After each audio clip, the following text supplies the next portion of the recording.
Over the past 2,000 years, billions of people have placed their faith in words they considered sacred, believing that they conveyed a direct message from the Almighty. But what if we discovered that what we read today is not exactly what was originally written? This is not a theory or a conspiracy, but the result of decades of in-depth research by some of the world's leading scholars of ancient languages and biblical studies. A single mistranslated term can completely change the meaning of a sentence. A misunderstood phrase can reshape a doctrine, and a distorted doctrine can redefine the faith of millions. Before proceeding, I ask you all to subscribe and comment with your opinion, or simply with an amen. Let's get back to us. Translating the Bible has been a 2,000-year process that has spanned languages, cultures, and political pressures. Many believe that the biblical text was translated directly from the originals into modern English or other contemporary languages, but the reality is much more complex. Each translation was influenced by historical context, by the powerful of the moment, and sometimes by personal interests. When scholars began to compare the oldest manuscripts with modern translations, surprising discrepancies emerged. These were not just small mistakes, but changes that could radically transform the understanding of faith itself. To truly understand these differences, it is essential to immerse yourself in the historical and cultural world in which these texts were written. The Bible is not a single book, but a collection of texts written over a millennium by different authors in very different historical contexts. The Old Testament, the oldest part, was written mainly in Hebrew, with some sections in Aramaic, a language widespread in ancient Mesopotamia. Every word in ancient Hebrew has multiple meanings that vary according to context. The New Testament, written in the 1st century AD, was composed in Koine Greek, the commercial and cultural language of the ancient Mediterranean. As early as the 4th century, St. Jerome took on the challenge of translating the entire Bible into Latin, a project that took 23 years.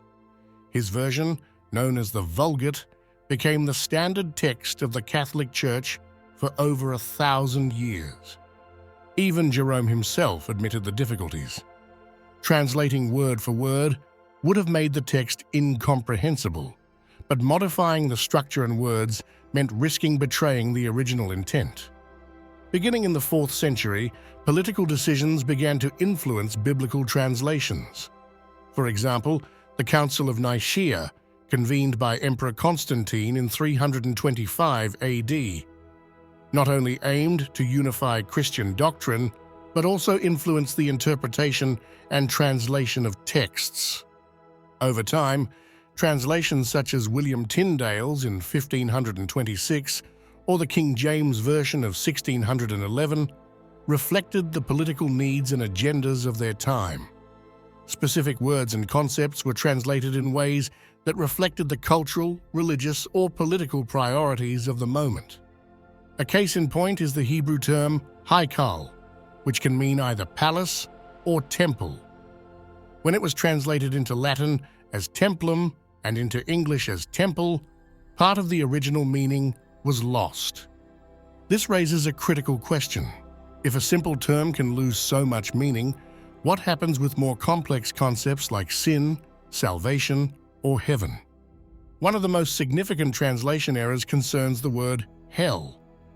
In the original texts, the Hebrew Gehinnom and the Greek Gehenna indicated a real place, the Valley of Hinnom, south of ancient Jerusalem. This place had a dark history, having been the scene of child sacrifices to the Canaanite god Moloch. Over time, the valley was transformed into a landfill where waste was burned, creating an image of perpetual fire and smoke. When Jesus used the term Gehenna, his contemporaries knew exactly what he was referring to, a concrete symbol of destruction and purification.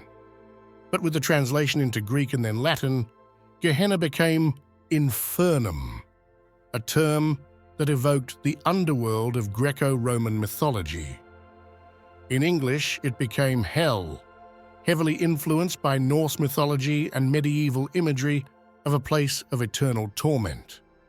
This transformation was further fueled by works, such as Dante's The Divine Comedy, which depicted hell as a place of eternal suffering.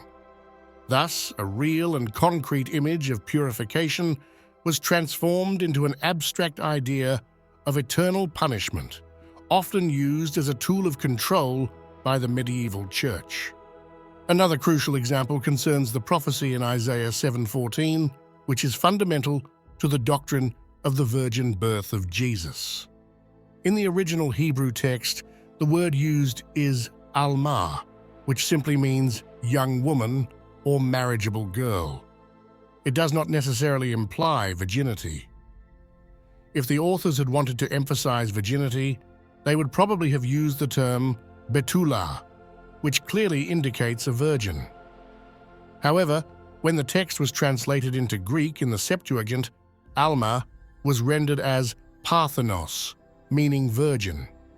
This mistranslation, perpetuated by the Latin Vulgate and later English versions, became the basis for the Christian doctrine of the virgin birth.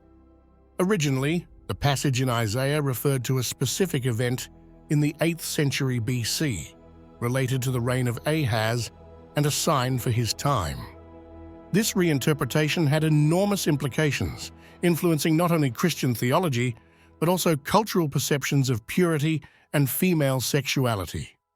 A third example of misunderstanding concerns the phrase, "in the image of God," in Genesis.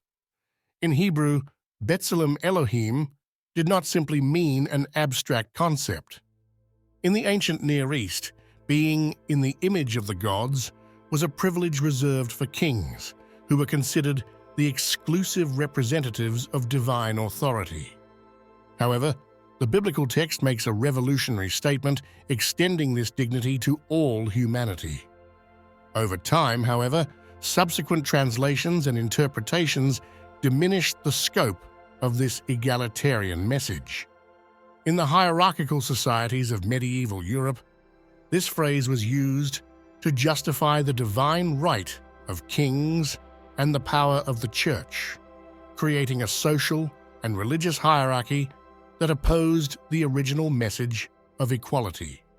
These examples, Gehinnom, Alma, and B'Tselem Elohim, show how translations have not only altered the original meanings of the texts, but also profoundly influenced society, religion, and the perception of faith.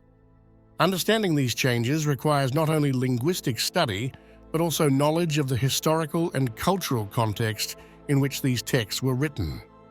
Every word of the Bible was rooted in an ancient world, with meanings that reflected the cosmologies and power systems of the time. To ignore this context is not only to lose the original meaning, but to risk creating new ones.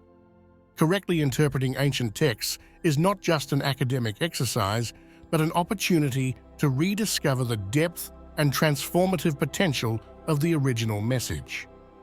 Thanks to modern research and technological tools, we can now access a more authentic understanding of these texts.